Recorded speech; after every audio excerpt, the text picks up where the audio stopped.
రామపత్రిక 16వ అధ్యాయము మొదటి 2 వచనాలు అందరం కలిసి చదువుకుందాము.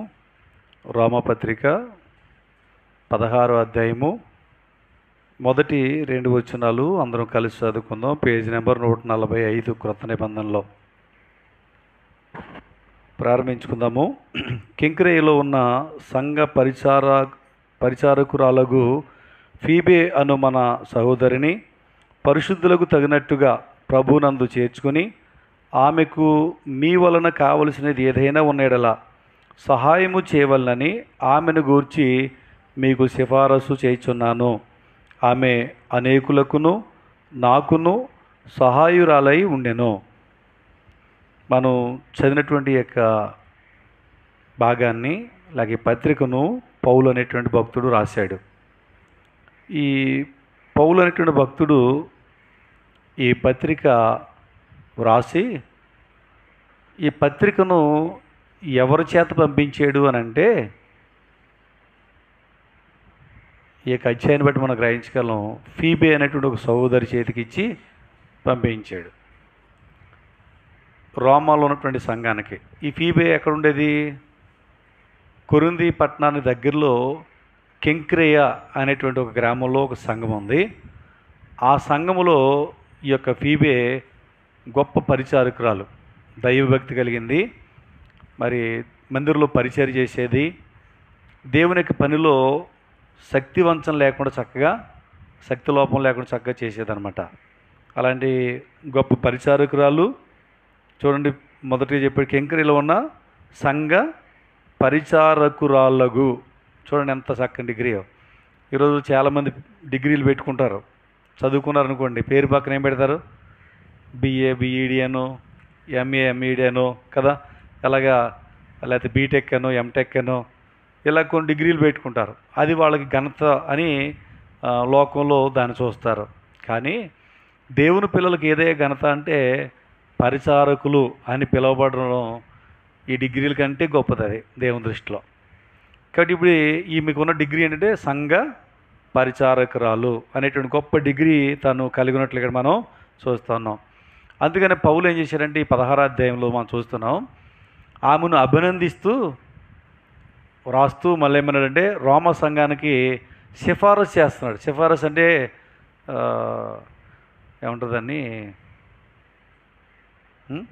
రికమెండేషన్ చేస్తున్నాడు. ఏమంటారంటే, ఏదైనా ఉద్యోగం కావాలనుకోండి, ఏదైనా పని కావాలనుకోండి, పలానా వ్యక్తి మావుడే, అతనికి సహాయం చేయని ఒక గౌరవనీయమైన పోస్టులు ఉన్నటువంటి అధికారులు ఏం చేస్తారు, లెటర్ రాసి మన చేతికి ఇచ్చి పట్టుకెళ్తే నీకు వాళ్ళు మెయిల్ చేస్తారంటే ఆ యొక్క లెటర్ పట్టుకెళ్తే వాళ్ళకి అలా పనులు జరుగుతూ ఉంటాయి.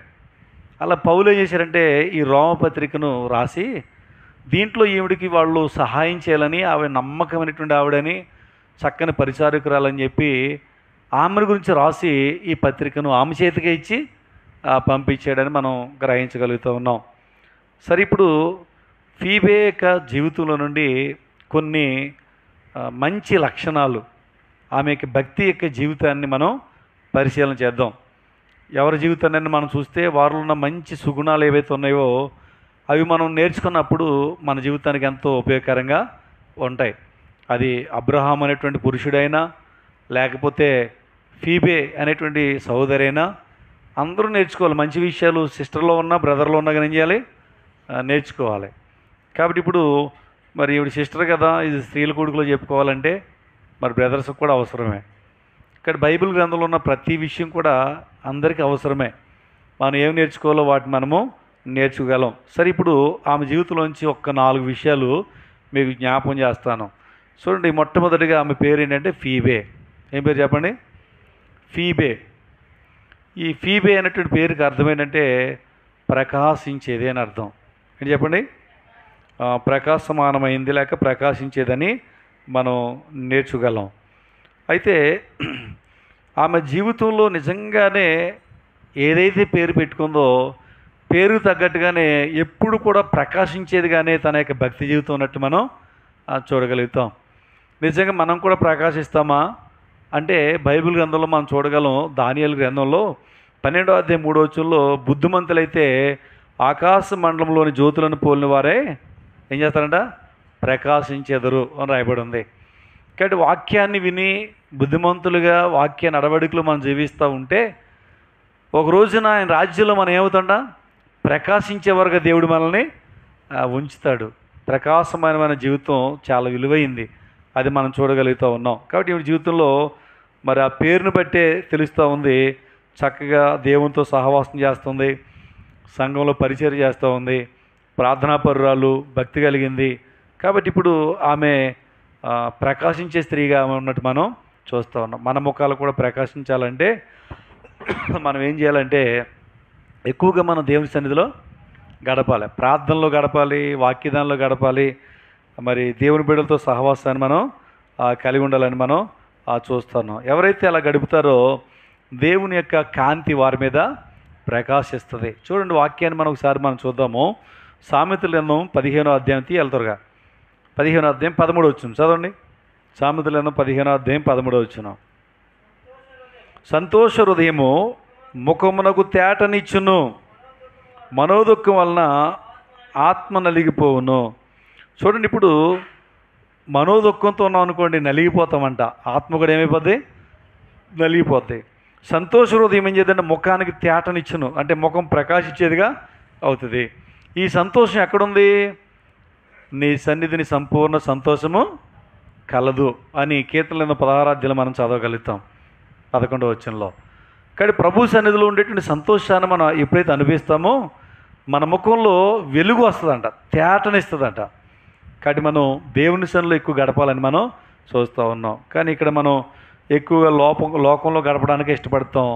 అప్పుడు ఏమవుతుందంటే చీకటి బ్రతుకులు అయిపోయి ఆత్మ నలిగిపోయినట్లుగా అయిపోతూ ఉంది. కాబట్టి మనం ప్రభు సన్నిధిలో గడిపేవారుగా ఉండాలి. ఒక మాటలో చెప్పాలంటే ఎంత సమయాన్ని ప్రభు సన్నిధిలో గడుపుతామో మనం అంతగా ప్రకాశించేలాగా దేవుడు కృప చూపిస్తాడు. చూడండి, నిర్గమకాండంలో ఇలాగ ఎవరైనా ప్రకాశించారా అని అంటే చూడగలము. 34వ అధ్యాయము 29-30 వచనాలు చదవండి. మోషే సీనాయి కొండ దిగుచుండగా, మోషే చేతిలో ఆ 2 పలకలు ఉన్నాయంటే ఆజ్ఞల పలకలు ఉన్నాయి. అతడు ఆ కొండ దిగుచుండగా అతనితో మాట్లాడుచున్నప్పుడు తన ముఖ చర్మము ప్రకాశించిన సంగతి మోషేకు తెలిసి ఉండలేదు. అహరోను ఇశ్రాయేలు మోషేను చూసినప్పుడు అతని ముఖ చర్మము ప్రకాశించెను గనుక వారు అతని సమీపించవెరచిరి. కాబట్టి ఇక్కడ మనం చూస్తూ ఉన్నాం, మోషే ముఖం ఎలా ఉందంట? ప్రకాశిస్తూ ఉందంట, వెలుగు. ఎప్పుడైతే ఆయన శాసనము లాంటి గల ఆజ్ఞలు గల పలకను తీసుకుని వచ్చాడో కొండ నుంచి ఎదుర్కోవడానికి వచ్చినాడు ఇశ్రాయేలు ప్రజలు కానీ అహరోను కానీ ఆయన ముఖాన్ని చూడలేకపోయారంట, వెలుగును. చూడండి, మధ్యాహ్నం టైంలో సూర్యుని చూడగలం మనం, బాగా ప్రకాశించినప్పుడు చూడలేము. అలాగే 1000 కాండ్లు ఫోకస్ లైట్ ఉందనుకోండి, లైట్ ఏం కూడా ఎక్కువగా మనం చూడలేము. అలాగా మోషే యొక్క ముఖము ప్రకాశిస్తూ ఉంటే ఆ ముఖాన్ని వారు చూడలేకపోతున్నారట. ఎందుకు మోషే యొక్క ముఖం ప్రకాశించింది? ఇప్పుడు 28వ వచనం అదే భాగంలో 34వ 28వ వచనంలో, నిర్గమకాండం 34వ 28వ వచనం. మూసేశారా బైబిల్? చదవండి.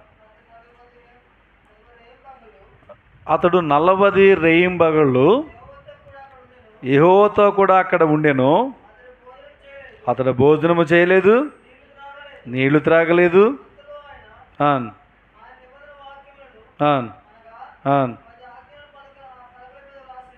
చాలా అండి. ఈ 10 ఆజ్ఞల పలకల కోసం కొండ మీదకి వెళ్ళాడు కదా, 40 పగళ్ళు 40 రాత్రులు భోజనం చేయలేదంట, కనీసం మంచినీళ్ళు కూడా తాగలే. దేవునితో సహవాసాన్ని తను చేస్తూ ఉన్నాడు. ఈ 40 రోజులు ఎవరితో ఉన్నాడే మోషే అంటే దేవునితో ఉన్నాడు. ఎప్పుడైతే దేవునితో గడిపాడో, ఆయన చెప్పిన మాటలు విన్నాడో, ఆజ్ఞల పలకలు దేవుడు రాసిస్తే పట్టుకుని వచ్చాడో, ఆయన ముఖం ఏం చేస్తుందంట?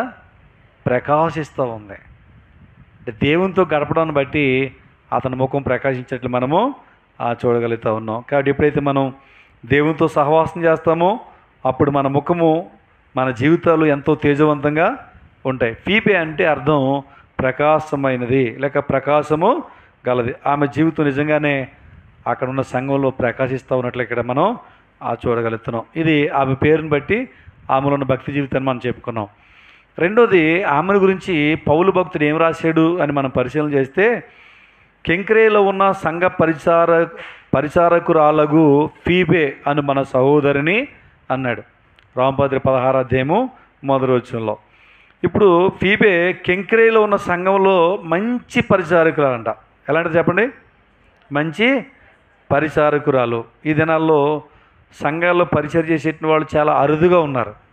సంఘానికి వచ్చిపోయే వాళ్ళు ఉన్నారు, కానీ పరిచయం చేసేవాళ్ళు మాత్రం చాలా తక్కువ మంది. ఆ సమర్పణ ఉంటేనే కానీ చేయలేరు, ఆ త్యాగం ఉంటేనే కానీ చేయలేరు. ఇంక ఎక్కడెక్కడో చేస్తారు తప్ప మందిరంలో ఆ పరిచయం చేయాలంటే ఖచ్చితంగా సమర్పణ, త్యాగము, ప్రభు సన్నిధిలో చేస్తే నాకు ప్రతిఫలం ఇస్తాడు అనేటువంటి ఆ ఆశ లేకపోతే పరిచర్య ఎవరు చేయలేరు. కానీ ఈమె కెంక్రే అనేటువంటి సంఘంలో చాలామంది ఉన్నారు, కానీ ఈమెకు అంత గొప్ప గుర్తింపు రావడం గల కారణం ఏంటంటే పరిచర్యకు నేను ముందు అని చెప్పి పోటీ పడేది అనమాట. మంచి పరిచర్య ప్రభు సన్నిధానంలో ఆమె చేస్తూ ఉండేది. కాబట్టి మనం కూడా ఈమె ద్వారా ఏం నేర్చుకున్నామంటే, మందిరానికి వచ్చిపోవడమే కాదు, మన జీవితాలు ఆస్వాదించబడాలంటే, ఆత్మీయంగా మనం మేలు పొందాలంటే, నిత్యత్వంలో బహుమానం పొందాలంటే మనము కూడా ఏం చేయాలి? పరిచర్య చేయాలి. ఎబ్రీ పత్రికలో 11వ అధ్యాయంలో తీయొద్దులే, విశ్వాస వీరుల జాబితా రాయబడి ఉంది. అలాగే ఈ 16 అధ్యాయాలు కూడా ఎవరెవరు పరిచర్య చేశారో, ఎవరు పరిచర్య సహకరించారో వాళ్ళని అభినందిస్తూ పౌలు ఈ యొక్క 16 అధ్యాయంలో రాశాడు. అంటే ఎబ్రీ పత్రిక 11వ అధ్యాయంలో విశ్వాస వీరుల జాబితా ఎలా ఉందో ఇది కూడా అలాంటిదని చెప్పుకోవాలి. ఎందుకంటే అలాంటి పేర్లన్నీ కూడా ఈ 16 అధ్యాయంలో రాశారు. బైబిల్లోనే వారు పేర్లు రాసి అభినందిస్తూ ఉన్నాడంటే ఎంత సంతోషం అండి అది. మన పేర్లు జీవగ్రంథంలో రాయబడి రేపొద్దున దేవుడు మనల్ని పిలిచి బలా నమ్మకాన్ని మంచి దాసుడా అని దేవుడు పిలిస్తే ఎంత సంతోషం అది. ఈ కొంచెంలో నమ్మకంగా ఉన్నావు అని చెప్పి దేవుడు పిలిస్తే ఎంత ఆధిక్యత అది. కాబట్టి మనం సంఘంలో ఉన్నప్పుడు దేవుడు మనకు అవకాశం ఇస్తాడు. ఇక్కడ పరిచర్య చేస్తే నిత్యత్వంలో దేవుడు మనకు బహుమానాన్ని ఇస్తాడు. కాబట్టి దేవుని సన్నిధిలో పరిచర్య చేసేటువంటి భాగ్యం దేవుడు నాకు ఇచ్చాడని మనం తలుచుకోవాలి. చూడండి, బైబిల్లో మోషే అనేటువంటి భక్తుడు ఉన్నాడు. ఈ మోషే గురించి మనం చూస్తే ఎబ్రీ పత్రిక 3వ అధ్యాయము 5వ వచనంలో ఈ విధంగా రాయబడి ఉంది. ఎబ్రీ పత్రిక 3వ అధ్యాయము 5వ వచనంలో ఏముందంటే, మోషే పరిచారకుడై ఉండి దేవుని ఇల్లంతటిలో నమ్మకముగా ఉండెను. మోషే గురించి ఇచ్చిన సాక్ష్యం ఏంటంటే, మోషే పరిచారకుడై ఉండి దేవుని ఇల్లంతటిలో నమ్మకముగా ఉండెను. మోషే ఒక మంచి పరిచారకుడిగా ఉన్నందువల్ల దేవుడు మోషేను గొప్పవాడిగా చేశాడు. కానీ మన జీవితాల్లో మనం ఏమనుకుంటే రావడమే గొప్పవాళ్ళం అయిపోవాలనుకుంటాం. కానీ గొప్ప స్థాయి ఎప్పుడు ఇస్తాడంటే దేవుడు ముందు ఆయన సన్నిధిలో పరిచర్య చేయాలి. ఎప్పుడైతే దేవుని సన్నిధిలో పరిచర్య చేస్తామో దేవుడు అప్పుడు మనల్ని ఓ గొప్పవానిగా దేవుడు మనల్ని చేస్తాడు. దేవుడు ఎంత గొప్పవాడో మాట ఇస్తే ఆయన తప్పకుండా నెరవేర్చేవాడని మనం చూస్తూ ఉన్నాం. సంఘములన్నిటికంటే లేక సంఘములో అన్నిటికంటే కూడా ఏది బెస్ట్ అని అంటే పరిచర్య బెస్ట్ అనమాట. చాలాసార్లు ఎబ్రోన్ సంఘములో, హైదరాబాద్ సంఘం గురించి ఎంతోమంది భక్తులు సాక్ష్యం ఇస్తూ ఉంటారు కదా. అక్కడికి వచ్చి పరిచర్య చేసిన వాళ్ళు ఎవరెవరయ్యా అంటే సామాన్యులు కాదు. ఐఏఎస్ కేటగిరీ కలిగి జిల్లా కలెక్టర్గా చేసేటువంటి ఒక ఉన్నతమైన స్థాయి కలిగిన వారు కూడా అక్కడికి వచ్చేసేవారు, పరిచర్య చేసేవారు. కొంతమంది ఎంగులాకులు కూడా తీసేవారట. అలాగే వాళ్ళు పరిచర్య చేసినందువల్ల దేవుడు వారి జీవితాలను ఎంతో గొప్పగా ఆస్వాదించాడు. గొప్ప గొప్ప స్థాయిలో ఉన్నవారు ప్రభు సన్నిధిలో తగ్గించుకున్నారు. నా దేవునికి నేను చేస్తున్నాను, నా దేవుని మందిరంలో నేను చేస్తున్నాను, దేవుడు నన్ను దీవించాలని చెప్పి అలాగా వాళ్ళు చేసేటువంటి వాళ్ళు. కాబట్టి మనము ప్రభు సన్నిధికి వచ్చి తగ్గించుకుని ప్రభు యొక్క పరిచర్య మనం చేయకపోతే మన జీవితాల్లో ఎప్పటికీ మనం గొప్పవారిగా చేయబడలేం. కానీ మన జీవితంలో మనం గొప్పవారిగా చేయబడాలంటే ముందు దేవుని యొక్క పరిచర్య మనం చేయాలి. దినవృత్తాంతాల గ్రంథం చదవండి. 2వ దినవృత్తాంతం గ్రంథము 29వ అధ్యాయము 11వ వచనం. దినవృత్తాంతములు 2వ గ్రంథం 29వ అధ్యాయము 11వ వచనం చదవండి.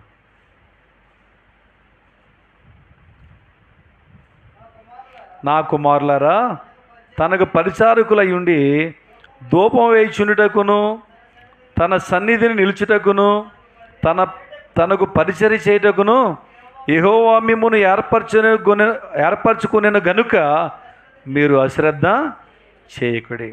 దేవుడు మనల్ని కుమారులు అని పిలుస్తూ ఉన్నాడు. మనందరూ దేవుని పిల్లలు. ఇప్పుడు దేవుడు ఏమన్నాడంటే తనకు పరిచారకులై ఉండి, మన ఎవరికి పరిచారకులు అని చెప్పండి? మనుషులకు కాదు పరిచారకులు. ఎవరికి? దేవునికి. దేవుని మందిలో మనం చేసేది దేవునికి చేస్తున్నట్టు. కానీ దేవునికి పరిచారకులై ఉండి ఏదైతే మనకు అప్పగించాడో బాధ్యత, అక్కడ యాజకులు ధూపం వేయాలి. కాబట్టి ఒక్కొక్కరికి ఒక్కొక్క పని దేవుడు అప్పగించాడు. అలాగే సంఘములో ఒక్కొక్కరికి ఒక్కొక్క విధమైన పరిచర్య అప్పగించబడుతుంది.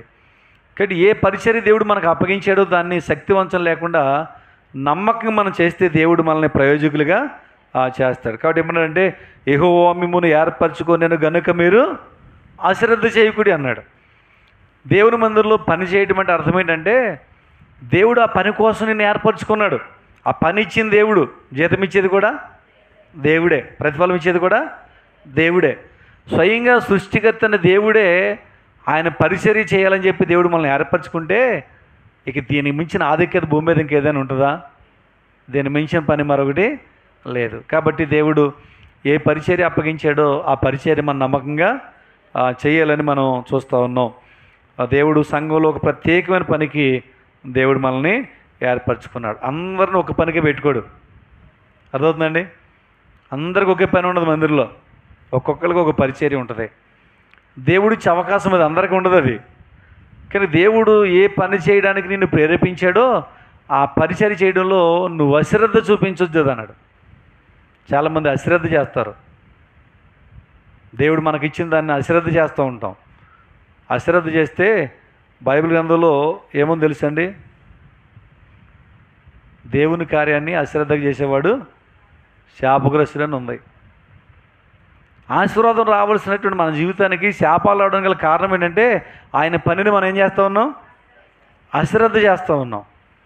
ఫీబే శ్రద్ధ కలిగింది, పరిచర్య చేసేదనమాట. ఆమె అంత గొప్ప పరిచారకురాలని చెప్పి పౌలు సర్టిఫై చేస్తూ ఉన్నాడు. ఇక్కడ మన జీవితాలు మనం కూడా అశ్రద్ధ చేయకుండా మనకు దేవుడు ఏం అప్పగించాడో అప్పగించిన పనిని బాధ్యత కలిగేసేవారుగా ఉండాలని మనం చూస్తూ ఉన్నాం. మందిరంలో ఓడవటం ఒక పని ఉంటుంది, చేపలు వేయటం ఒక పని ఉంటుంది. మందిరంలో భోజనాలు పెట్టుకుంటుంటే ఏం చేయాలి? వంట చేయటం ఒక పని ఉంది. తర్వాత పాత్రలు శుభ్రం చేయటం. దేవుని మందిరంలో భోజన సహవాసాన్ని కలిగి ఉన్నప్పుడు ఈ పనులన్నీ ఉంటాయి. వాళ్ళు వండుతారులే, వాళ్ళు పెడతారులే, మనం తినేసి మూతుడిసి పోదాం అని అనుకోకుండా దేవుడు నీకు ఇచ్చినటువంటి భాగ్యాన్ని బట్టి ఒక్కొక్క పరిచర్య ఒక్కొక్క పని నువ్వు పంచుకుంటే పని సులువు అవుద్ది. నీ జీవితంలో ప్రతిఫలాన్ని నువ్వు పొందగలుగుతావు. కాబట్టి అశ్రద్ధ చేయొద్దు.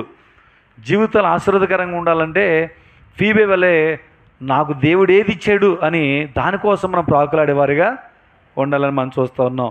యోహాను సువార్తలో 3:30 మనం చూస్తూ ఉంటే అక్కడ ఒక భక్తుడు ఒక మాట చెప్తూ ఉన్నాడు. ఏమన్నాడంటే ఆయన ఎచ్చవలసి ఉంది, నేను తగ్గవలసి ఉందని బాప్తిస్మం ఇచ్చే యోహాను మాట్లాడతాడు. కాబట్టి ఒకసారి మనం పరిశీలన చేసుకుందాం. దేవుని సన్నిధిలో మనం తగ్గించుకోవాలి, హెచ్చించుకోవాలా? కాబట్టి పరిచర్య చేయడం అంటే అర్థమేంటి తెలుసా? మనల్ని మనం తగ్గించుకున్నాం, దేవుణ్ణి ఏం చేస్తున్నాం? హెచ్చిస్తూ ఉన్నాం. కాబట్టి దేవుడిని హెచ్చించాలి, మనం తగ్గించుకోవాలి. కానీ ఏదో స్టైల్గా వచ్చి స్టైల్గా వెళ్ళిపోయాం అనుకోండి, ఎవరు హెచ్చిస్తున్నారు? మనల్ని మనమే హెచ్చించుకున్నాం. అబ్బాయి నా స్థాయి ఏంటనుకున్నావు, నేనేంటనుకున్నావు అని అనుకుంటా ఉన్నాం. కానీ మన జీవితాల్లో మనం ప్రభువుని హెచ్చించే వారుగా ఉండాలి, మనము తగ్గించుకునే వారుగా ఉండాలని మనం చూస్తున్నాం. ఒకసారి యూట్యూబ్లో ఒక దైవజనుడు వాక్యం చెప్తుంటే విన్నాను.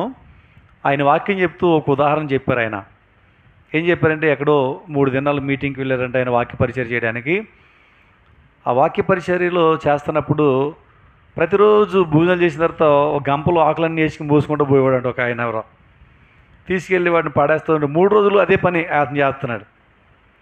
మీటింగ్ అయిపోయిన తర్వాత 3 రోజులు కూటలు అయిపోయిన తర్వాత, కొడుకులు అయిపోయిన తర్వాత ఆ గంపతో ఈ ఎంగిలాకులన్నీ ఎత్తుకెళ్ళిపోయినట్టు వ్యక్తిని తీసుకుని వచ్చి, అయ్యా ఈయన్ని మీకు పరిచయం చేద్దాం అనుకుంటామని స్థానిక దైవజనుడు ఈ వాక్యం చెప్పడానికి వచ్చిన దైవ సేవకుడికి పరిచయం చేసాడట. ఈయన ఎవరో తెలుసండి మీకు అన్నాడంట. వెంటనే ఈ వాక్యం చెప్పడం గురించి పాస్టర్ గారు అన్నారంట, ఎందుకు తెలియదు 3 రోజుల నుంచి ఏం చేస్తున్నాడు, గంపలన్నీ ఎత్తుతున్నాడు పనివాడా అన్నాడండి ఈయన. ఎవరు? అప్పుడు ఆయన అన్నారంట, ఈయన ఈ మండలానికి ఎంఆర్ఓ గారండి అన్నారంట. ఎవరు చెప్పండి?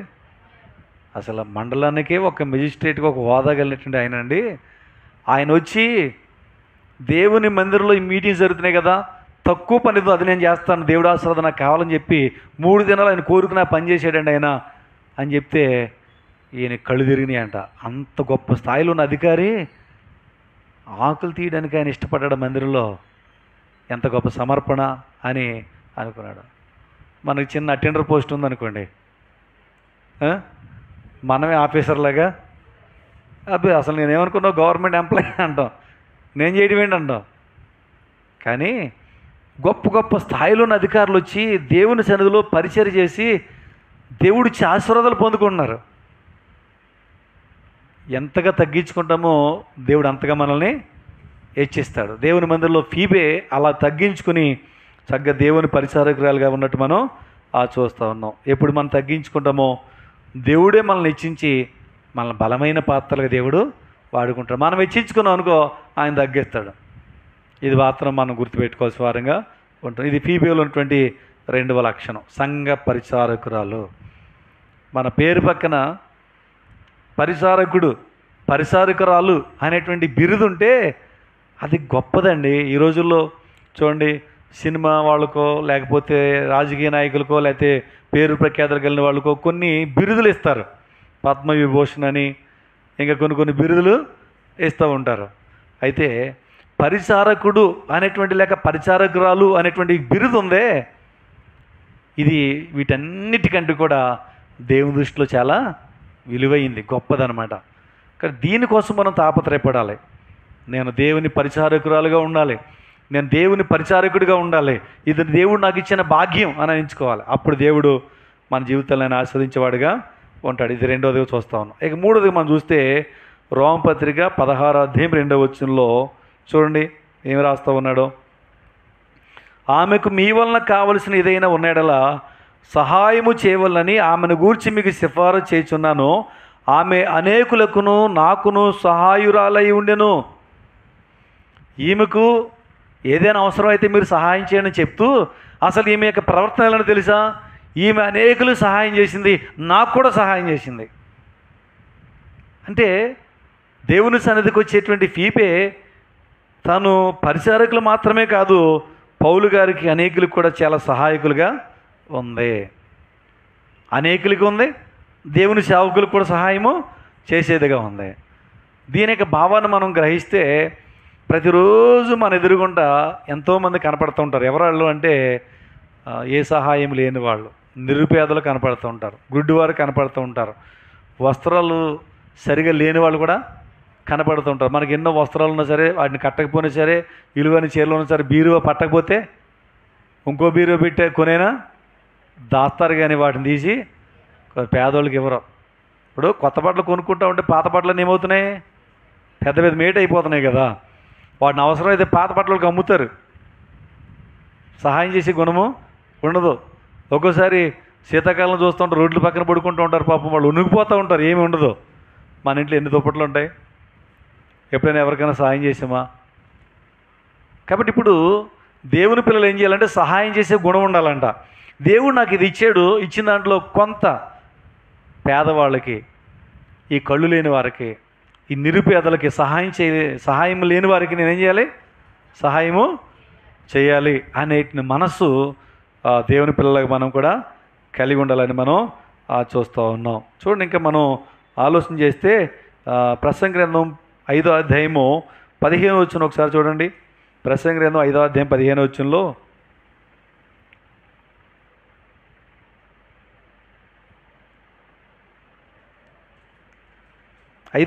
ప్రసంగ గ్రంథం, వాడు ఏ ప్రకారముగా తల్లి గర్భము నుండి వచ్చెనో ఆ ప్రకారముగానే తాను వచ్చినట్లే దిగంబరిగానే మరలా పోవును. తాను ప్రయాసపడి చేసుకునే దానిలో ఏదైనాను చేతపట్టుకొని పోడు.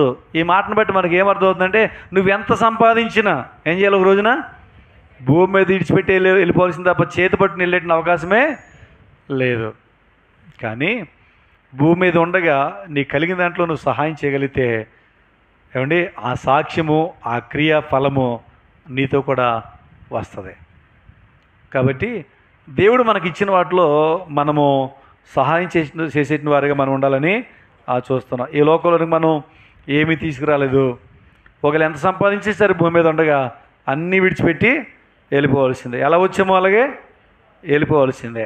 చూడండి, ప్రకటన గ్రంథం 14:13 మనం చూస్తూ ఉంటే మన కూడా ఏమొస్తుందో చెప్తున్నాడు. మన బిల్డింగ్లు వస్తాయా, మన తీయండి చదవాలి. ప్రకటన గ్రంథం 14:13 మన కూడా పొలాలు రావు, మన కూడా తలాలు రావు, మన కూడా బంగారాలు రావు, మన కూడా ఇళ్ళేమీ రావు. ఏమొస్తుంది చదవండి. అంతటా ఇప్పటి నుండి ప్రభువునందు మృతులు ధన్యులని రాయము. వింటిని నిజమే, వారు తమ ప్రయాసములు మాని విశ్రాంతి పొందుదురు, వారి క్రియలు వారి వెంట పోవునని ఆత్మ చెప్పుచున్నాడు. చూడండి, ఎప్పుడైతే మనం ఈ భూమి మీద మన జీవితాన్ని చాలించి మనం ప్రభు దగ్గరికి వెళ్ళిపోతామో మన ఆత్మతో పాటు వచ్చేది ఏంటయ్యా అంటే మన క్రియలు వస్తాయంట. ఏమో చెప్పండి, క్రియలు. ఆస్తి రాదండి, బాగా గుర్తుపెట్టుకోండి. బంగారం రాదు.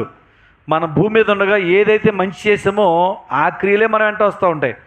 అర్థమవుతుందంటే రక్షణ పొందడం, దేవుని బిడ్డగా జీవించడం, యథార్థంగా ప్రవర్తించడం, ఆ తర్వాత దేవుడు మనకిచ్చిన వాటిలో ఎదరవారికి సహాయము చేయటం, ఈ మంచి క్రియలన్నీ కూడా మనతో పాటు వస్తాయి.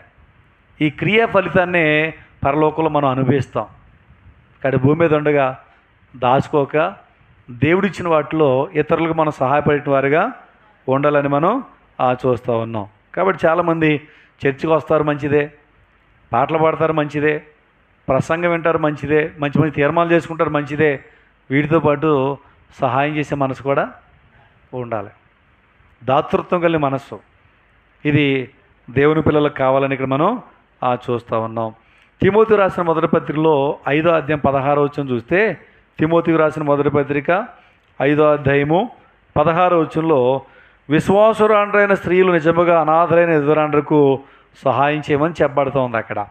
అంటే నిజముగా అంటే విశ్వాసుల్లో మొట్టమొదటి మనం చూడాలంట, రక్షించబడిన వారై ఉండి నిస్సహాయమైన స్థితిలో ఉంటారు కొంతమందికి, ఏ ఆధారము లేకుండా. అటువంటి వాళ్ళని మనమే చూసి వాళ్ళని అన్ని విధాలు మనం ఏం చేయాలంట, ఆదుకోవాలని చెప్తా ఉన్నాడు. సహాయము చేయాలి. కొంతమంది హాస్పిటల్కి వెళ్తే కనీసం బిల్లు కట్టలేని పరిస్థితిలో ఉంటారు. ఏమండి, ఏదో చూడడానికి వెళ్ళి ఎలా ఉన్నావు అని అడిగి వచ్చేయడం కాదు. ఉన్నంతలో మనం సహాయం చేయగలిగితే వారిని మనం ఏం చేసిన వాళ్ళతో ఆదుకున్న వాళ్ళము అవుతాం అనమాట. సహాయము దేవుడు మనకి ఏమిచ్చాడో ఇచ్చిన వాటిలో నుండి మన సహాయము చేయాలని మనం చూస్తూ ఉన్నాం. నిజమైన భక్తి అని తెలుసా? యాకోబు పత్రికలో 1వ అధ్యాయంలో 27వ ఉంది. తండ్రి అయిన దేవుని ఎదుట నిష్కళంకమును పవిత్రమైన భక్తి ఏదనగా అని చెప్తూ అక్కడ అంటాడు, దిక్కులేని పిల్లలను ఎదవరాను వారి ఇబ్బందిలో పరామర్శించటయు ఇహలోక మాలిన్యము తనకు అంటుకోకుండా తను తాను కాపాడుకొనుటి అన్నాడు. కానీ ఇప్పుడు భక్తి అంటే ఏంటంటే మొట్టమొదటిగా లోకంలోని అపవిత్రత మనకు అంటుకోకుండా మనం కాపాడుకోవాలి, పరిశుద్ధంగా ఉండాలి. ఇది భక్తి. అదే సమయంలో దిక్కులేని వారికి, అనాథలకు ఏం చేయాలంట, సహాయము చేయాలి. ఇది భక్తి అని చెప్తా ఉన్నాడు. కానీ భక్తి 2 భాగాలుగా ఉంది. ఒకటి మనల్ని మనం కాపాడుకోవటం, పరిశుద్ధంగా బ్రతకడం. రెండోది ఇతరులకు సహాయము చేయటం. ఇది ఫీబే అనేటువంటి సహోదరులు ఉన్నటువంటి మంచి లక్షణంగా మనము చూడగలుగుతూ ఉన్నాం. గలతీ పత్రికలో 2వ అధ్యాయం 10వ మనం చదవండి. గలతీ పత్రిక 2వ అధ్యాయం 10వ. గలతీ పత్రిక 2వ అధ్యాయం 10వ. మేము బేదలను జ్ఞాపకం చేసుకునే వాళ్ళని మాత్రమే వారు కోరిరి, అలాగూ చేయటకు నేనును ఆసక్తి కలిగి ఉంటిని. భక్తులు ఏం చెప్తా ఉన్నాడంటే, అయ్యా ఇక్కడ సంఘంలో చాలామంది బేదలు ఉన్నారు, మా గ్రామంలో కూడా చాలామంది బేదలు ఉన్నారు, కానీ సంఘంగా మనం సమకూడాం కదా, వాళ్ళని కూడా మనం జ్ఞాపకం చేసుకుంటే మంచిది అని సలహా ఇస్తే భక్తుడు అంటాడు, అలాగ చేయటం నాకు కూడా సంతోషమే, అది నేను మంచిదిగానే ఎంచుతున్నాను. కాబట్టి దేవుని పిల్లలుగా మనం ఇతరులకు సహాయపడే వారిగా ఉండాలనేది దేవుని యొక్క ఉద్దేశం. అక్కడ ఆదిమ సంఘం సువార్త యాత్రలో వారు ముందుకెళ్తున్నప్పుడు వాళ్ళు పేదలకు ప్రథమ స్థానాన్ని ఇచ్చారు. పేదలకు ప్రథమ స్థానాన్ని ఇచ్చారు. చూడండి, ఆహారం లేకుండా ఆకలితో అలమటిస్తూ, తిండి లేదు బాబు కొంచెం భోజనం పెట్టనంటే వాడికి సువార్త పత్రిక చదువుకో అంటే ఎలా ఉంటుంది? వాడికి ఆకలి తీరద్దా? వాడికి భోజనం పెట్టి వాడి కడుపు నిండిన తర్వాత నిజదేవుడు ప్రభు అయిన యేసుక్రీస్తు ఆయన ప్రేమ నన్ను బలవంతం చేసి నీ దగ్గరికి తీసుకొచ్చింది, ఆయన మనందరి పాపల కొరకు శిలువలో తన రక్తాన్ని చిందించాడు, ఆయన నమ్ముకుంటే నీ పాపాలకు క్షమాపణ కలుగుద్ది, నిత్య జీవాన్ని పొందుతావు అని అప్పుడు చెప్తే తృప్తిగా అతను వెనకలెత్తాడు. అంటే సహాయం చేయడం, సువార్త చెప్పడం ఆదిమ సంఘం నేర్చుకుంది. కాబట్టి మన జీవితాల్లో మనం కూడా అలా నేర్చుకునే వారుగా, అలా చేసేవారుగా ఉండాలని చూస్తాను. అపోస్తలులు కానీ, పౌలు గారు కానీ అందరూ కూడా పేదల పట్ల చాలా భారం కలిగి ఉన్నారు. అందుకే ఈ పత్రికలో ఆ విషయాలు సంబోధిస్తూ పౌలు అనే భక్తుడు రాస్తూ వచ్చాడు. యాకోబు పత్రిక చదవండి. నిజంగా మనుషులను మనం ఎలా ఉంటామంటే, యాకోబు పత్రిక 2వ అధ్యాయము 15-16 వచనాలు. నిజంగా మనం ఎలా ఉంటామో, మనిషి యొక్క స్వభావం ఎలా ఉంటుందో చెప్తున్నాడు అక్కడ. యాకోబు రాసిన పత్రిక 2వ అధ్యాయము 15-16 వచనాలు చదవండి. సహోదరుడైనను సహోదరి అయినను దిగంబరులై ఆనాటికి భోజనము లేక ఉన్నప్పుడు మీలో ఎవడైనను శరీరమునకు కావలసిన వాటిని ఇయ్యక సమాధానంగా వెళ్ళండి, చలిగాచుకోండి, తృప్తి పొందండి అని చెప్పిన ఎడల ఏమి ప్రయోజనము? చూడండి, సహోదరుడు ఉన్నాడు మనకి, లేక సహోదరి ఉంది మన దగ్గరికి వచ్చారు. వాళ్ళు సరైన బట్టలు లేకుండా ఉన్నారు, ఆ రోజు భోజనం లేకుండా ఉన్నారు. ఉచిత సలహాలు ఇస్తాం కదా, అసలే ఇవాళ శీతాకాలం అయ్యా, ఈ చలి దినాల్లో చలి బాగేస్తుంది, జాగ్రత్త దుప్పటి కప్పుకుని ఇల్లు, ఆడికి ఒంటి మీద గుడ్లే సరిగా లేవు, చిరిగిపోయి ఉన్నాయి అని చెప్పి, రెండోది తృప్తిగా బ్రతుకు అని చెప్తున్నాం. ఆడ కడుపు కాలిపోతుంది, భోజనం పెట్టలేదు అని చెప్తున్నాం, తృప్తిగా బ్రతుకు. మనం అనుకుంటే తెలుసా, మంచి మాటలు చెప్పాను కదా నేను అని అనుకున్నాం. ఆడికి ఏదైనా కడుపు నిండిద్దా? అది చలాగుద్దా? అంటే సహాయం చేయకుండానే, సహోదరుడికి కానీ సహోదరికి కానీ సహాయం చేయకుండానే కొంతమంది మాటలు వల్లిస్తారు, మంచి మంచి మాటలు, అరే చలిగాలి అంటారు తప్ప వాళ్ళ దగ్గర ఉన్నది ఏమి సహాయము చేయరు. ఇక్కడ అలా ఉండొద్దు అని చెప్పి దేవుడు తన వాక్యం ద్వారా మనతో మాట్లాడుతూ ఉన్నాడు. అలాగా మీరు సహాయం చేయకోకుండా మంచి మంచి మాటలు వల్లించి మీరు మాట్లాడడం ద్వారా వాళ్ళకి ఏంటో ఉపయోగం అని చెప్తా ఉన్నాడు. కాబట్టి మన జీవితాల్లో ఆదిమ సంఘం ఎలా అయితే సంఘం తరపున వెళ్ళి, ఇదిగో మేము ప్రభు నమ్ముకున్న బిడ్డలము, దేవుని ప్రేమను బట్టి మేము మీకు ఇలా మీ మేలు చేస్తూ ఉన్నాం అని వాళ్ళు ఆ విధంగా సహాయము చేసేటివారు. కాబట్టి అలా మనం కూడా ఉండాలని నేర్చుకుంటూ ఉన్నాం. రాజుల 2వ గ్రంథంలో మనం చూస్తూ ఉంటే 4వ అధ్యాయం 8వ వచనంలో, అంటే ఫీబే ఎవరెవరు సహాయం చేసిందట? ఇతరులకు సహాయం చేసింది, పౌలు కూడా సహాయము చేసింది. కాబట్టి ఇప్పుడు మనం చేయవలసిన పని అంటే ఇతరులకు సహాయపడాలి, పేదలకు వీళ్ళకి సహాయపడాలి, అది ఒక భాగం సహాయం చేయడంలో. రెండోది, ఎవరి ఎడల మనం శ్రద్ధ కలిగి ఉండాలంటే చెప్తున్నాడు అక్కడ. షూనేం పట్టణంలో గండ్రోల అనే స్త్రీ ఉంది, ఎలీషా ప్రవక్త వచ్చినప్పుడు తన ఇంటికి చేర్చుకుని ఆతిథ్యము ఇచ్చి గొప్ప ఆశీర్వాదాన్ని పొందింది. దేవుడు గొప్ప అద్భుతమైన కార్యాలు ఆమె జీవితంలో చేశాడు. చూడండి, దైవజనుడికి ఆతిథ్యం ఇవ్వడం ద్వారా గొప్ప ఆశీర్వాదం తాను పొందగలిగింది. కాబట్టి పేదలకు ఇతరులకు మనం సహాయం చేయాలి. అదే సమయంలో వాక్యాన్ని బోధించి దేవుని వాక్యం ద్వారా సత్ప్రవర్తనలు మనం నడిపించే దైవ సేవకులను కూడా మనం పట్టించుకుని వారికి కూడా మనం సహాయం అంటే ఆతిథ్యం ఇచ్చేవారుగా ఉండాలి. షూనేం పట్ల గండ్రోల స్త్రీ ఆ విధంగా చేసినందువల్ల దేవుడు ఆ కుటుంబాన్ని ఆస్వాదించాడు, అద్భుతాలు ఆ కుటుంబంలో దేవుడు చేశాడు. ఎవరైతే దేవుని సేవకులు ఇలాంటి భారాన్ని కలిగి ఉంటారో దేవుడు వారి జీవితాలను ఆశీర్వాదకరంగా ఉంచుతాడు. రాజుల మొదటి గ్రంథం 17వ అధ్యాయం 13-14 వచనాలు మనం చూస్తే, 17వ అధ్యాయం 13-14 వచనాలు. అప్పుడు ఏలియా ఆమెతో ఇట్లా, నేను భయపడొద్దు, పోయి నేను చెప్పినట్టు నువ్వు చేయము, అయితే అందులో ఒక చిన్న అప్పము మొదట చేసి. చూడండి, కరువు కాలంలో ఉన్నారు, సారపతి ఎదురాలు పుల్లలేరుకుంటా వచ్చింది. ఏలి అనేటువంటి దైవజనుడు దేవుడు అక్కడికి పంపిస్తే, అమ్మా మంచినీళ్ళు ఇవ్వు, అంతేకాదు నీవు అప్పము చేసి మొదట అప్పము నాకు కొంచెం పిండి ఉందంటే కొంచెం నూనె ఉంది. అరే నేను నా కొడుకు బ్రతకాలి ఎలాగా అనుకుంటే, ఈయన ఎప్పుడైతే చెప్పాడో దైవజనుడి మాటకు తను లోబడింది. నీకున్న పిండి తక్కువ కాదు, నూనె కూడా తక్కువ కాదు. ఆ మాటకు లోబడింది, మొదటి అప్పం వేసి ఇచ్చింది. నిజంగా కరువు కాలం అంతా కూడా ఆ పిండి తీస్తుంటే ఊరుతుంది, ఆ నూనె తీస్తుంటే ఊరుతుంది. అద్భుతంగా దేవుడు ఆ కుటుంబాన్ని పోషించాడు. దైవ సేవకులేడలా మరి ఆమె కలిగినటువంటి ఆ సమర్పణ దేవుడికి నచ్చింది. దేవుడు ఆమె జీవితాన్ని ఆశీర్వదకరంగా ఉంచాడు. కాబట్టి పరిచర్య చేయటం అనేది గొప్ప ఉన్నతమైనటువంటి భాగ్యంగా మనం చూస్తూ ఉన్నాం. చూడండి, ఎబ్రీ పత్రిక 6వ అధ్యాయం 10వ వచనంలో పరిచర్య అంటే ఇందాక చెప్పింది కాదు, ఇవ్వడం కూడా ఒక చూడండి ఒకసారి ఎబ్రీ పత్రిక 6వ అధ్యాయం 10వ వచనం చదవండి. 6:10 మీరు చేసిన కార్యమును చూడండి, మీరు పరిశుద్ధులకు ఉపచారము చేసి ఇంకనూ ఉపచారము చేయుచుండుట చేత తన నామమును బట్టి చూపిన ప్రేమను మరుచుటకు దేవుడు అన్యాయస్తుడు కాడు అని చెప్తా ఉన్నాడు. చూడండి, ఎప్పుడైతే మనం ఉపచారం చేసామో అంటే బీదలకు సహాయం చేసామో పక్కన, రెండోది పరిశుద్ధులకి సహాయము సంఘములు నిరుపేదలైన వారికి చేసాము, 3 దైవజనులలో కూడా అలాగ మనం చేసాము. ఇలాగ చేసినప్పుడు దేవుడు మనకు మేలు చేయకుండా ఉండడానికి ఆయన అన్యాయస్తుడు కాదు. నువ్వు చేసిన దాన్ని బట్టి, నువ్వు చేస్తున్న దాన్ని బట్టి దేవుడు నీకేం చేస్తాడా? ఉపకారము ఆయన చేస్తాడు. ఫీబే అనేకులకును దైవ సేవకులకును సహాయపడుతూ తన యొక్క విశ్వాస యాత్రను తను కొనసాగించింది. అలాగే దేవుని బిడ్డలంగా మనం కూడా అలా కొనసాగించాలని మనం చూస్తూ ఉన్నాం. చూడండి, మత్తయి సువార్త ఒకసారి చూడండి, 25వ అధ్యాయము. మత్తయి సువార్త 25వ అధ్యాయము 40వ వచనం. 25:40 మత్తయి సువార్త. అందుకు రాజు, మిక్కిలి అల్పులైన ఈ నా సహోదరులు ఒకరికి చేసితిరి గనుక నాకును చేసితరని నిశ్చయముగా మీతో. చూడండి, ఈ యొక్క ఉపమానాన్ని బట్టి మనం గ్రహించునేది ఏంటంటే, దేవుని నామం పేరట మిక్కిలి అల్పులైన వారికి మనం చేస్తే ఎవరు చేసినట్టంట? దేవునికి చేసినట్టు. దేవుడు అంటాడు, నీవు నాకు చేసిన ఇక ఉపకారానికి నీకు ప్రతి ఉపకారము చేస్తాను. ఆకలి కొంటిని నాకు ఆహారం ఇచ్చావు, దిగంబరి గుండి నాకు వస్త్రాలు ఇచ్చావు, ఇది చెరసాలలో ఉంటే నన్ను పరామర్శించా వచ్చావు. అయ్యో ప్రభు, నీకెప్పుడు చేశాను నేను? మిక్కిలి అలుపులు నా నామం పెట్టబడిన బిడ్డలకు నువ్వు చేసావు, వాళ్ళు చేస్తే నీవు నాకు కూడా చేసినట్టే.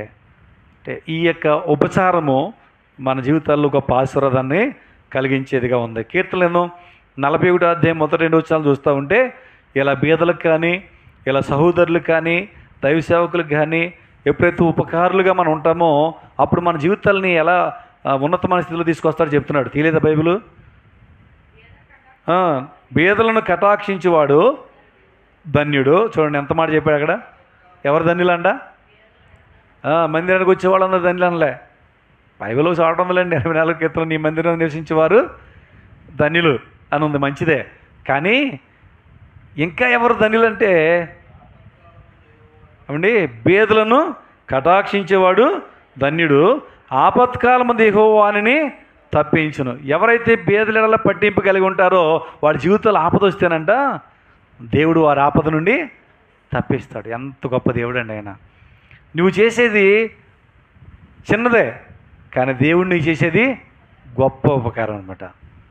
ఇలా మనం పొందాలంటే భూమి మీద మనం ఉన్న వాటిలోనే కొంచెంలోనే దేవుని నామం పేరట మనం కటాక్షించేవారుగా, సహాయం చేసేవారుగా మనం ఉండాలి. ఇంకా అక్కడ అంటాడు, యెహోవా వానిని తప్పించును, యెహోవా వానిని కాపాడి బ్రతికించును. ఏమండి, కాపాడటమే కాదంట, వానిని ఏం చేస్తాడంటే తప్పించి కాపాడి బ్రతికిస్తూ ఉన్నాడు. నిజానికి ఈ వ్యక్తి ఎక్కడ మంచాన పడ్డాడంట. మంచాన పడితే ఒకసారి దేవుడు చూశాడు, వీడు చేసిన క్రియలు లాంటివి ఏమేమి చేశాడు, ఇన్ని మంచి కార్యాలు చేశాడు, మంచిదే, కాబట్టి ఇతను నేను కాపాడాలి, ఇతను ఆపదను తప్పించాలి, ఇతను బ్రతికించాలి అని అనుకున్నాడు. తర్వాత అంటాడు, భూమి మీద వాడు ధన్యుడగును. ఎవరు ధన్యులంట? బీదలను కటాక్షించేవాడు, పరామర్శించేటినవాడు, సారపెద్ద ఎదురాల వలె, శూన్యమీరాల వలె ఆయన సేవకుల విషయంలో పట్టింపు కలిగిన వారు, ఆతిథ్యం ఇచ్చేటిన వారు, వీళ్ళందరూ కూడా ఎవరంటే ధన్యులు. కాబట్టి ఇప్పుడు వారిని దేవుడు భూమి మీద ఏం చేస్తున్నాడా?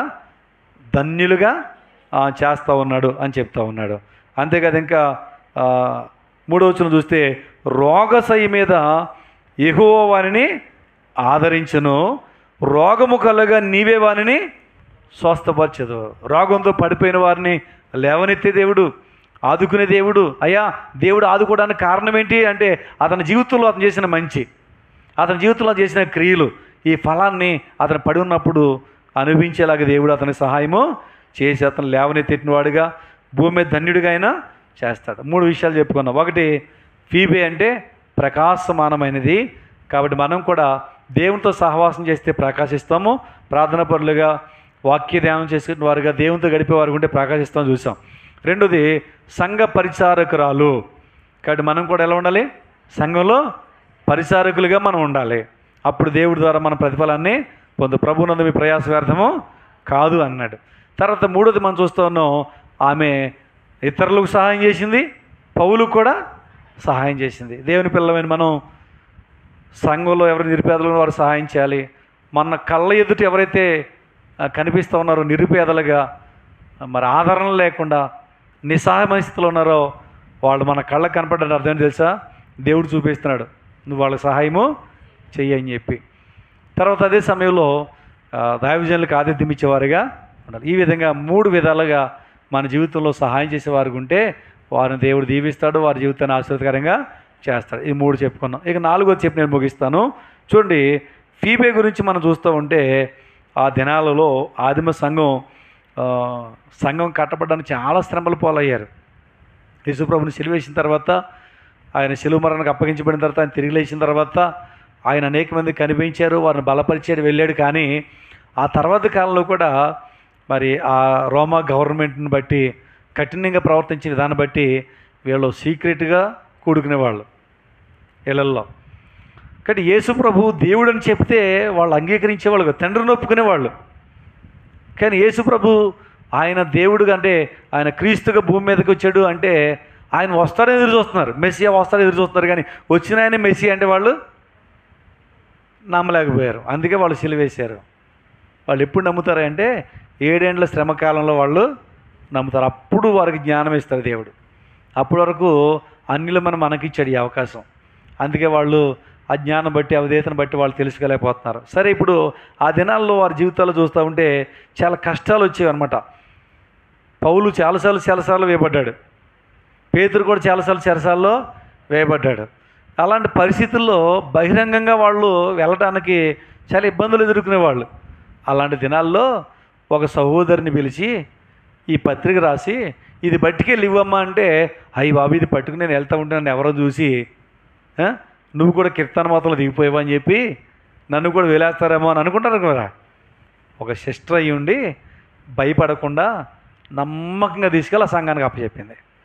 కాబట్టి ఇప్పుడు 4వది మనం ఏం నేర్చుకున్నాం అంటే ఆమె నమ్మకస్తురాలు. ఎవరు చెప్పండి? ఆవిడ నమ్మకస్తురాలు. సంఘంలో ఉన్న మనం నమ్మకమైన వారుగా ఉండాలని దేవుడు కోరుతున్నాడు. మన ఎడల దేవుడు నమ్మతగిన వాడు, మనం కూడా నమ్మకమైన వారుగా ఉండాలని దేవుడు కోరుతూ ఉన్నాడు. బైబిల్ గ్రంథాలు చూస్తే కీర్తనలు 101వ అధ్యాయం 6వ వచనం. కీర్తనలు 101వ అధ్యాయం 6వ వచనం. నా యొద్ద నివసించినట్లు దేశములో నమ్మకస్తులైన వారిని నేను కనిపెట్టుచున్నాను. దేవుడు ఎవరిని చూస్తున్నా తెలుసా? నా యొద్ద ఉండినట్లు. ఎవరు గొప్ప కులంలో ఉన్నారా, ఎవరు ఆస్తిపరులా, ఎవరు బాగా చదువుకున్నారా అని చూస్తలే. బాగా గ్రహించండి. దేవుడు చూస్తున్నప్పుడు కులాన్ని చూడలే, దేవుడు చూస్తున్నప్పుడు మతాన్ని చూడలే, దేవుడు చూస్తున్నప్పుడు ఆస్తిని చూడలే, దేవుడు చూస్తున్నప్పుడు వారు చదువును కూడా దేవుడు చూడలే. ఏం చూస్తానంటే ఎవరు నమ్మకస్తులుగా ఉన్నారో దేవుడు చూస్తాను. ప్రతి ఒక్కరిని పరీక్షిస్తున్నాడంట. ప్రతి ఒక్కరిని దేవుడు పరీక్షిస్తూ ఉన్నాడు. కాబట్టి నమ్మకస్తులుగా మనం ఉండాలి. ఎలా ఉండాలి చెప్పండి? నమ్మకస్తులుగా ఉండాలి. ఫీబే దేవుని పనిలో ఎంతో నమ్మకస్తురాలు. అందుకే ఆ పని అప్పగించాడు పౌలు. మనకు కూడా దేవుడు ఏదైనా పని అప్పగిస్తే ఆ పనులు ఎలా ఉండాలి చెప్పండి? మనం నమ్మకస్తులుగా ఉండాలి. నమ్మకస్తులుగా ఉండాలి. అప్పుడే దేవుడు మనల్ని నమ్మకస్తులుగా ఎంచి ఆశీర్వాదాన్ని ఇస్తాడు. నమ్మకమైన వారు ఉంటే ఏంటండి మేలు? ఏం మేలు ఉంది బైబిల్లో? దేవుడు ఏం మేలు చేస్తాడు? సామెతల గ్రంథంలో చూస్తూ 28వ వచనంలో ఏముంటుందంటే, నమ్మకమైన వానికి మెండైన దీవులు, మామూలు దీవులు కాదంట, మెండైన దీవులు ఇస్తాడట. మెండుగా కురిపిస్తాడు, అధికంగా దేవుడు ఇస్తాడట. అలా దేవుడు ఇవ్వాలంటే మన నమ్మకంగా బ్రతకాలని చూస్తూ ఉన్నాం. చూడండి, దేవుని పనిలో నమ్మకంగా ఉంటే ఆశీర్వాదం ఉంది. అదే పరిస్థితుల్లో మనం చూసి ఇర్మియా గ్రంథం 48వ అధ్యాయం 10వ వచనంలో అంటే యెహోవా కార్యమును అశ్రద్ధగా చేయవాడు శాపగ్రస్తాడు. నమ్మకంగా చేసేవాడు ఆస్వాదించబడుతున్నాడు, అశ్రద్ధగా చేసేవాడేమో శాపాన్ని పొందుతున్నాడు. కానీ మనం ఆశీర్వాదం పొందాలా, శాపాన్ని పొందాలా అండి? ఆశీర్వాదాన్ని పొందేవారుగా ఉండాలంటే నమ్మకమైన వారుగా మనం ఉండాలి. ఫీబేలే దేవునికి నమ్మకస్తులుగా మనం ఉంటే దేవుడు తప్పకుండా మన జీవితంలో ఆశ్చర్యకరంగా ఎప్పుడు అపనమ్మకస్తులుగా ఉండకూడదండి. దేవుడు నిన్ను నమ్మి ఆ పని అప్పగించాడు, దేవుడిని నమ్మి ఆ పరిచయం అప్పగించాడు. శక్తి వంచన లేకుండా నమ్మకస్తులుగా బ్రతికితే దేవుడు ఆశీర్వాదాలు ఇస్తాడు. సంఖ్యాకాండంలో 12వ అధ్యాయము 7వ వచనంలో మోషే గురించి దేవుడు సాక్ష్యం ఇస్తూ అంటాడు, మోషే నా ఇల్లంతటిలో, ఎవరి ఇల్లు అంటది? దేవుడి ఇల్లంతటిలో మోషే ఎలాంటివాడంట? నమ్మకమైన వాడు. ఎంత గొప్ప సాక్ష్యం అండి ఇది. భూమి మీద ఎవరైనా మన గురించి సాక్ష్యం ఇవ్వాలంటే యజమానులు ఒకళ్ళ దగ్గర పనిచేస్తుంటే యజమాని కొన్ని విషయాలను బట్టి చూసి వీళ్ళు నమ్మకస్తులు అంటాడు. యజమాని తెలియకుండా మనం ఏదైనా లోపం చేసినా లేదా ఏదైనా నష్టం చేసినా తెలియదు కాబట్టి మళ్ళీ మంచివాడు అనుకుంటాడు.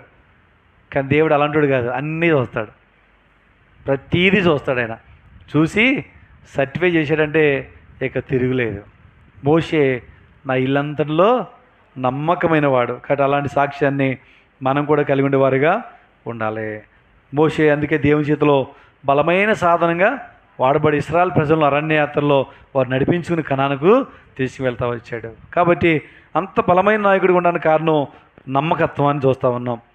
మత్తయి సువార్త 25వ అధ్యాయం 21వ వచనం నుండి ఈ వచనం చదువుకుని మనం ముగించుకుందాము. చూడండి, మత్తయి సువార్త 25వ అధ్యాయం 21వ వచనం నుండి చదవండి. అది యజమానుడు, బలా నమ్మకమైన మంచి దాసుడా, నీవి కొంచెములో నమ్మకముగా ఉంటివి, నేను అనేకమైన వాటి మీద నియమించేదను. 1000 ఏళ్ల పరిపాలన కాలంలో ప్రభువైన యేసుక్రీస్తు వారు మధ్య ఆకాశానికి వచ్చిన తర్వాత 7 సంవత్సరాలు దేవుని పిల్లలకు విందు ఉంటుంది. పరిశుద్ధులకు తీర్పు అంటే వాళ్ళ క్రియలను బట్టి ఏమేమి ఇవ్వాలో నిర్ణయం అవుతుంది. భూమి మీదకి వచ్చిన తర్వాత యుద్ధం చేసి అపవాదిని బంధిస్తాడు. 1000 ఏండ్లు యెరూషలేములో దేవుని యొక్క సింహాసనం, దావీదు యొక్క సింహాసనం మీద ప్రభువైన యేసుక్రీస్తు వారు కూర్చొని ఈ ప్రపంచాన్ని పరిపాలన చేస్తాడు.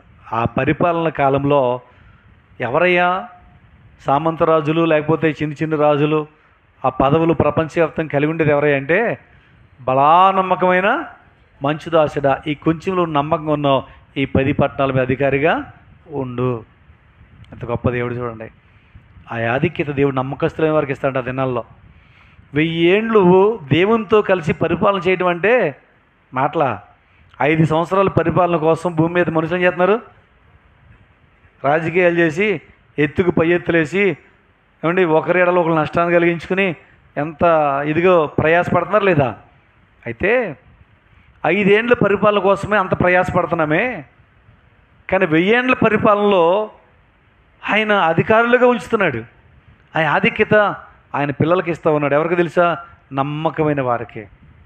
అంటే ఒక నమ్మకత్వం మెండైన దీవులు కురిపించడమే కాకుండా ఒకనొక సమయంలో రాబోయే దినాల్లో ఒక మంచి భవిష్యత్తును మన కొరకు సిద్ధపరుస్తూ ఉంది. కాబట్టి నమ్మకమైన వారిగా మనం ఉండాలని చూసాం. 4 విషయాలు చెప్పాం, గుర్తుందా? చూడండి, ముగించుకుందాం. మొట్టమొదటిది ఏంటి? ప్రకాశము కలిగి. ఫీబే అనే పేరుకి అర్థం ఏంటి? ప్రకాశం కలదు. కాబట్టి మనం కూడా ప్రకాశించేవారుగా ఆ దేవుని రాజ్యంలో, బుద్ధిమంతులైతే తండ్రి రాజ్యంలో ఏం చేస్తామంట?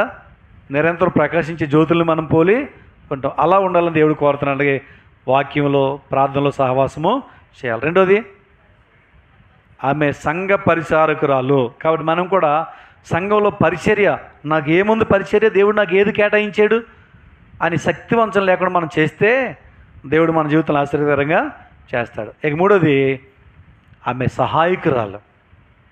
మనం కూడా ఇతరులకు, సంఘానికి సహాయకులుగా మనం ఉండాలి. నాలుగోది, నమ్మకస్తురాలు. ఎవరు చెప్పండి? నమ్మకస్తురాలు. అందుకే కరెక్ట్గా తీసుకెళ్ళి ఆ పత్రిక వాళ్ళకి అప్పగించింది. కానీ మనం కూడా నమ్మకమైన వారుగా ఉంటే మెండైన దేవుని దేవుడు ఇస్తాడు. బలా నమ్మకమైన మంచి దాసుని ఒక రోజున ప్రభు వచ్చినప్పుడు మనల్ని పిలుస్తాడు. కొంచెం మీద నమ్మకం ఉన్నావు, ఈ 10 పట్టణాల అధికారిగా ఆధిక్య దేవుడు మనకు ఇస్తాడు. అలాగా నమ్మకస్తులుగా ఉందాం. ఫీబే వలె ప్రకాశించేవారుగాను, సంఘ పరిచర్య జరిగించేవారుగాను, అనేకులకు మనం సహాయపడి నమ్మకమైనటువంటి సువార్త రాయబారులుగా మనం ఉండి మరి దేవుడి ఆశీర్వాదాలు మనం పొందినట్లుగా దేవుడు మనందరికీ సహాయం చేయనుగాక. ఆమేన్. ప్రార్థన